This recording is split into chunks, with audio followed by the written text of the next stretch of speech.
Reading with your kids. Hola, ni hao, konnichiwa, assalamu alaikum, shalom, jambo, bienvenidos. Hi, my name is Jedley, and this is the Reading with Your Kids podcast. We are coming to you from the beautiful neighborhood of Reedville in the southwest corner of Boston, Massachusetts, in the shadow of the Great Blue Hills. We are so happy that you're part of our beautiful Reading with Your Kids family. Please be sure to subscribe to the show on the iHeartRadio app, Apple Podcasts, Google Podcasts, wherever you find your podcast. Our guest today is debut author Paul Warnke. Before Paul joins us, I want to let you know that Paul's debut book, My Brother Came Home with a Cone on His Head, is a Reading with Your Kids certified great read.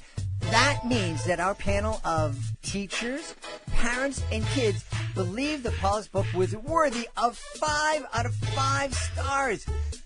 That's wonderful. It really is a fun book. The illustrations are delightful. And the story is really wonderful, too. I don't want to give too much away. Paul's going to tell you about the story, but it's a great story and a great way to talk about friendship. It's a great way to talk about that it's okay to ask questions. You're going to love this book. Our evaluators love it, too. If you're not familiar with our program, the Reading with Your Kids Certified Great Read program, if our team believes that a book is worthy of 4 or 5 out of 5 stars, it becomes a certified great read. Check it out today. My Brother Came Home with a Cone on His Head. Joining us right now from right outside of Austin in Texas, he is the author of a fantastic book. In fact, it is a Reading with Your Kids Certified Great Read. The name of the book is My Brother Came Home with a Cone on His Head. Please welcome to the show, Paul Warnke. Paul, how are you? I'm doing great, Jed. How are you doing?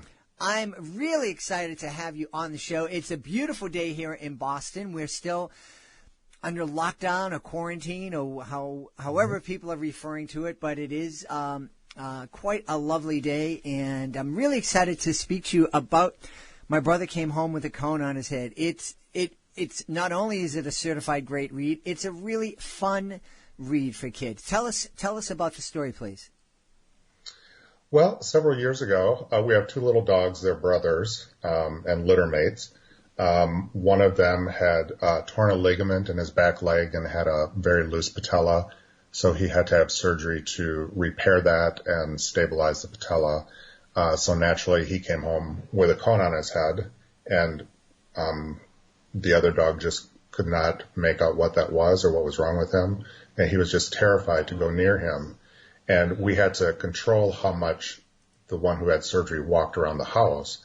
But when he would try to go over to his brother to play or to snuggle with him, the other one would just get up and run away. He'd be terrified. He didn't know what that cone was or what it was doing on his head. And so that just sort of morphed into the story that I wrote. Yeah. One of the things that I loved about the story, I think it's something that most families that have a pet, especially a dog, are going to experience at some point. Mm-hmm. And certainly it is, pretty weird when you have 2 dogs and one of them has a cone on his head. It's the other dog's kind of freaked out and what's going on. But I think it's kind of a freaky thing for kids too. I remember the first time when I was a kid and my dog came home with a cone on his head. It just kind of boggled my mind, and it frustrated the dog so much I wanted to take it off. Yeah. And I think he wanted me to take it off, but I think one of them just joined us. I don't know if you can see him in the background there. He just jumped up on the couch. I can. Now, this is your debut picture book. You said that you've been wanting to write a children's book for a long time. Yes. Played around with different ideas, had a few different concepts, just really couldn't make anything sort of mesh and come together. And in a way, I was really surprised at how easy this one was. And I guess it's because I experienced it firsthand and got to watch the interaction between the 2 little dogs. Made it a little bit easier, but it just melded into this nice little story, I think. It's a great story. And I also think the story of how it came together is really great, too. Tell me, how did it feel when, after wanting to do this for so long and then being able to be successful. How was that feeling for you? Oh, just I was proud of myself that I actually stuck with it and actually created a book. And I have to give a shout out to Mike Motz, who did the illustrations, which, is half of the story in itself, because you really need the pictures to really appreciate the words that go with it. So he did a fantastic job with the illustrations. Yes, they are great illustrations, and they're fun, but they're also realistic, and I think they're illustrations that kids can immediately identify with. Mm-hmm. Mm-hmm. Yeah. And the interesting thing, I sent him pictures of the dogs, and at one point I was going to have a picture of myself on the back cover, about the author, and then I thought, no, I didn't really want my picture on there, but I thought he did a great job really capturing my image in the book, and of course the dogs as well. So I was just really pleased with it. Just very, very pleased with how it all turned out. Now, you are a retired educator, retired but still very much active in the education field. Yes. How important is it, from your point of view? This is the Reading with Your Kids podcast, and we talk a lot about the value of reading with our kids. You're the expert. I speak anecdotally, talking about how important I thought it was in my kid's life. As an educator, how important do you think it is for folks to spend time reading with their kids? I think it's the most important thing. I can remember sometimes I would have parents when I was still in the classroom, and they'd be a little frustrated. They wanted to help their kids with homework, or they didn't understand the math concepts that we were working on. And I would always tell the parents, look, don't get frustrated over the homework. If you can't get it, just leave it. We'll work on it when they get back to school. If anything, just pick up a book and read to them. That is the most important thing you can do with your kids. And the research is very clear on how important it is that kids are read to and start to read, how that impacts their development and their progress in the classroom. So to me, it's the number one thing. I'm imagining that as a veteran teacher, you may have been able to tell, this kid is read to a whole lot. This kid, I think, probably isn't read to.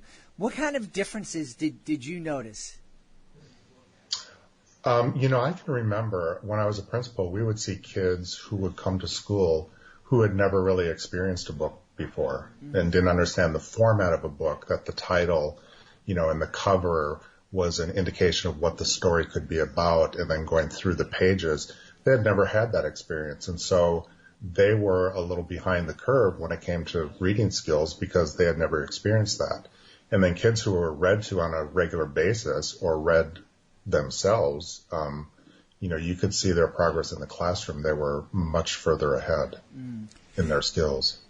It seems, and we've talked to other guests in the past, that there is this tremendous gap. I know there are studies that show that the kids who are read to at a young age, they get to school having heard 1 million more words or something like that.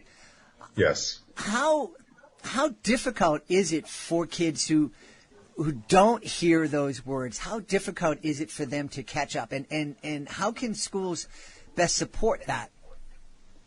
It's very difficult to catch up. I mean, because the kids who have been read to and have experienced literature at an early age, they don't just stop when they get to school and wait for the other kids to catch up. They're progressing too. And so those kids who have never had that experience, have never had that relationship with literature and good stories and being read to, they will always be, I think, a little bit behind. They can catch up eventually, but I think it's a little more difficult and more challenging for them. I think schools, they do have an important role in really getting good literature out there. Story times, book fairs, that sort of thing. Getting parents into the school to work with kids, libraries having story time hours, that sort of thing. all of that is important. And the more kids can participate in those kinds of activities, the better their reading will become. Mm-hmm. Yeah, absolutely. I wish, I do educational magic shows at school. Well, not right now, but typically I do educational magic shows at schools. And it would be so nice if I could wave a magic wand and just change it so every kid comes into school with that advantage. Having an adult, a caring adult, spend time with them, and in reading and exposing them to all those words and the fun of reading. Yes, I agree. Yeah. There's sort of, I've always thought too, in terms of technology, there's pluses and minuses. Certainly, if kids use the technology when they're at home, they can experience, good literature and good stories. The problem is they tend to gravitate towards the games and that sort of thing, which really isn't reinforcing those good reading skills that they need. Mm-hmm. So there's good and bad. So if they do have access to technology, computer, an iPad or whatever, there are a lot of good stories that they can access through that media. But as parents, as caregivers, we need to give some kids direction. Exactly. It needs to be monitored. Yeah, absolutely. You're right. There are, and we've had some great sponsors here on the show that either are presenting stories that parents can read to kids, or are presenting animated storybooks that kids can experience on their tablets, on their devices. But again, if those take a little bit more work and a little bit more attention. It's far easier for kids to just sit down and watch all the flashy things while they're pushing a button. And exactly. As parents, we want to kind of encourage them to get them to push themselves and to do the hard work that'll benefit them. And there are programs out there that kids, the technology can read the story to them, and they can follow along and learn the vocabulary in the story. But again, sometimes that isn't as appealing as the latest flashy game that's out there. Yeah. What's the other than kids not having parents read to them, what's the other big challenge as an educator? We're going to get back to talking about your books, but we don't have a chance often to talk to someone with your experience in education. How can we, as parents, as people in the communities, better support education and educators? Wow, good question. In my experience, when I looked at kids who were really successful and really liked school and did well, they had parents who were involved and who were actually at the school, volunteering in the classroom, coming to the kids' programs when we put on plays or musicals or music performances. Just the kids seeing their parents show up told the kids a lot about how important school was. So if mom and dad come to the show, mom and dad come to school and help out, mom and dad come to volunteer, mom and dad are in the PTA, then school must be important. So if it's important to them, it can become important to me as well. Yeah. I think you're right. My wife and I were very involved in our kids' education, to the point where it used to annoy them sometimes. But the other thing I think it did for us is that when an issue came up, we already had a relationship with the teacher, with the principal, and it was much easier sitting down and talking with them about the issue, as opposed to just getting a note or getting a phone call and going in, and the first interaction I have with this other person is kind of defensive, and you walk in with your fists up, ready to defend your kid, and that's not going to help anybody. Right, and it's really all about relationships. Mm-hmm. It's relationships with the family, it's relationships with the teachers, and I can't stress how important it is that the kids have a positive relationship with the teacher. Mm-hmm. I mean, that goes a tremendous distance when kids like their teacher and feel that their teacher likes them and is invested in their success. Mm. That can make all the difference in the world. Absolutely. Well, we want to get back. Again, my brother came home with a cone in his head. It's a Reading with Your Kids certified great read. What kind of reaction are you getting from folks who are reading the book? I've been getting really nice feedback. I have some really nice reviews. I did a book giveaway on Goodreads, and got some nice reviews there. It's been very positive, very positive. In fact, it's been, the whole experience has been so positive. I'm working on a sequel right now, because the point of view of the dog who didn't have the cone, a year later he had the same surgery, and then he came home with the cone. So I'm working on that right now, just kind of turning it around a little bit. How different the perspective is now the cone's on his head. Yeah. I'm wondering, did you notice, not to give anything away from the book that you're writing, but just from your own observation, did the dog seem to kind of be able to get it? Oh, my brother went through this before, or was it just totally new? What's this thing doing around my head? I think a little bit of both. The interesting thing was the one who had the surgery and the cone first was not afraid of the cone on his head, because he had already experienced it. So he was willing to play and run around and go up to him and, lay down by him. It didn't scare him at all. But of course, the one who had the cone, they never really understand or know what that's about. They just, like you had said earlier, they just want this thing off their head. Yeah. Because it's irritating. One of the things that I thought when I was reading when my brother came home with a cone in his head with our certified great read panel, I thought that in addition just to talk to our kids about when our animals get sick, that this would be kind of a great book to read to lead into conversations about health and about family members maybe being sick and being in the hospital. What do you think? Yeah, maybe a little bit of a stretch, but even with the COVID-19 issue now, and some of us are under mandates to wear a face mask when we go out in public.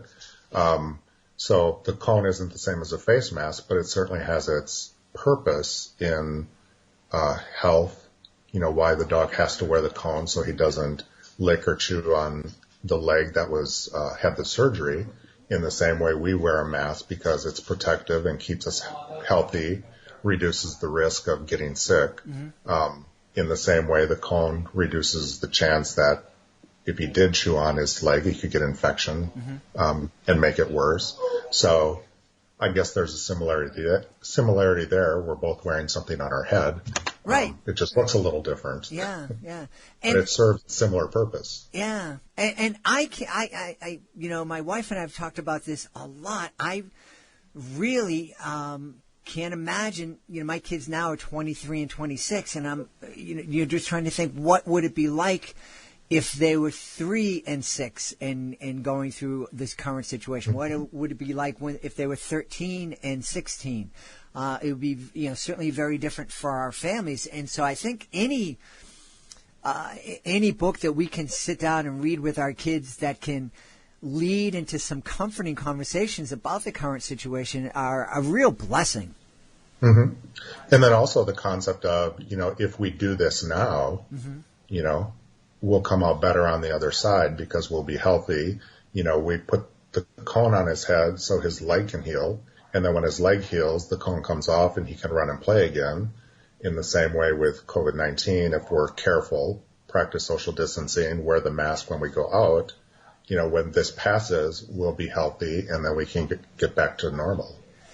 Do you think, because one of the things that we're hearing is that, people with pre-existing health conditions have a more adverse, affected more adversely from the virus than others. People who are, exercise regularly have, I guess, better defense. Some folks believe. Do you think that this experience and having these conversations right now with our kids about, taking these precautions so in the future we'll be better, can help us have conversations with our kids about making healthy lifestyle choices and And, you know, hey, if we exercise now, it's going to benefit us down the road. Do you think it will make it more real for kids? I think so. You know, one of the things that I wonder is when this passes, you know, it'll pass in phases, but I wonder when we're back to the new normal and we're sitting in the airport, and this will go for kids and adults, and we hear someone sneeze or someone cough. You know, is it automatically we need to be careful? Maybe they don't have COVID, but maybe they have a really bad cold. Maybe they have, you know, a sinus infection or bronchitis or something. So I think it'll raise the awareness for kids and adults. Yeah, it certainly is an interesting time for us. I'm wondering, are you happy that you've retired from being a principal in an elementary school now, or you bite, you know, like, wow, I wish I was back there ready to deal with this? You know, to be honest, I'm happy. I think, you know, the staff and the personnel in our district have been outstanding in the way they've reacted to this and the way they've gotten things up and running, you know, to support kids. It's not perfect, and it's not the same as being in school, but there is a level of continuity that's being provided through the end of the school year. Yeah. So for me, you know, I'm sort of on the periphery of it. I get to see it a little bit, and I'm still participating in the Zoom meetings for the IEP meetings. So I can kind of see how everyone is impacted. I think it's very tiring for everybody. I think people are pretty exhausted by it all, juggling so much. I think they'll really be happy for summer break coming up. Well, I know a teacher will be very happy for summer break. Just up there a little bit. Just right upstairs, huh? Well, I think you're right, and I just want to take my hats off to teachers because, you know, this is an unprecedented. There's a word. It's never happened before, and school districts had a week, maybe. I think here in Boston, they said, yeah, next Tuesday we're going out and we're not coming back, and we're suddenly going to be learning virtually. Typically, when a school wants to set up an online learning program, they have years to do it. Right, right. So we have to take our hats off to teachers and all the other folks who are keeping society running. I know folks are going to want to know more about My Brother Came Home with a Cone in His Head and be the first to know when the new book is out. So tell everybody where they can connect with you online, please. Okay. I'm on Amazon.com. So if you just go to Amazon and search for Paul Warnke or My Brother Came Home with a Cone on His Head, it will come up. They can go to my website, which I don't have right in front of me. It's a Wix website. Paul Warnke. Yeah, I have pwtennis.wixsite.com/Paul Warnke. That's it. Yes, that's it. And it's a mouthful. It is. It is. Well, but we're really excited. We want to check it out. The best recommendation we can give it is that My Brother Came Home with a Cone on His Head is a Reading with Your Kids certified great read. And we've had the pleasure of speaking with the author, Paul Warnke. Paul, thanks so much for being on the show. Thank you, Jed. I really appreciate it. Please be sure to join us for the next edition of the Reading with Your Kids podcast. Our guest will be our friend Leslie Wall. Leslie comes in every month or so to let us know some great books that we want to read or co-read with our tweens and teens. That's the next episode of the Reading with Your Kids podcast. Hey, if you are an author of a great children's book, we would love to have you as a guest on the show. Being a guest gives you the chance to tell thousands of people about your fantastic book. It's easy, it's fun, and all you need to do is to go to our website, readingwithyourkids.com. Click on the contact button at the bottom of the page. Let us know about your great book. We will let you know the next easy steps. We want to thank the people who made today's show so very wonderful. Of course, we want to thank our guest, Paul Warnke. Be sure to check out his great book. Also want to thank my incredible team, starting with my amazing producer, Fatima Khan. I want to thank my awesome author ambassador, Peggy Cotto. I want to thank my beautiful wife for all the support she gives me. And, of course, we want to thank you. Thank you so much for taking the time to join us today. And, as always, thank you so very much for taking the time to make the world a better place by reading with your kids. I'll be looking for you in the next edition of the Reading with Your Kids podcast.